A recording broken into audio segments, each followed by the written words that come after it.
Hi guys! Welcome to my cooking channel. For today's video, I'm going to teach you on how to cook sinigang na baka. Here's what we need for this recipe. You may pause the video so you can list down all the ingredients. Let's start cooking. First, heat cooking oil in a pan or casserole. Once the cooking oil is hot, add chopped onion. Sauté onion until it turns translucent or semi-transparent. Add chopped tomatoes. Sauté chopped tomatoes for about 15 seconds. Add the beef.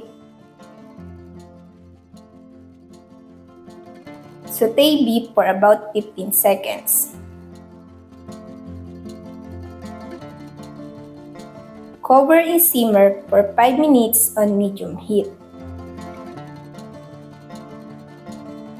After 5 minutes, you will notice the juice is now extracted from the tomatoes. This will make our sinigang na baka more vibrant in color. Add fish sauce.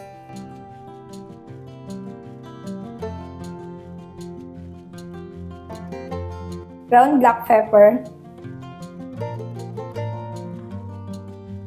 And water. You may also add taro or gabi at this point.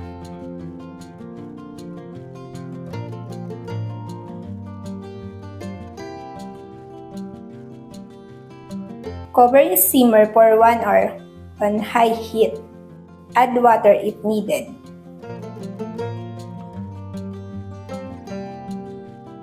After 1 hour, add chopped labanos or white radish. You may also add okra if you want.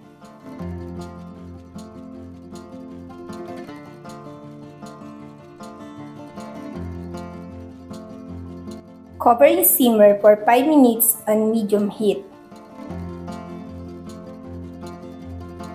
After 5 minutes, add tamarind powder mix,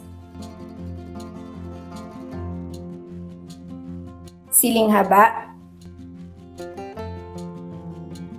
and kangkong vegetable. Submerge the vegetable in the soup.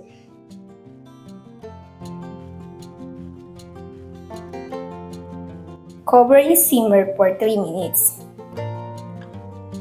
After 3 minutes, your sinigang na baka is ready to be served.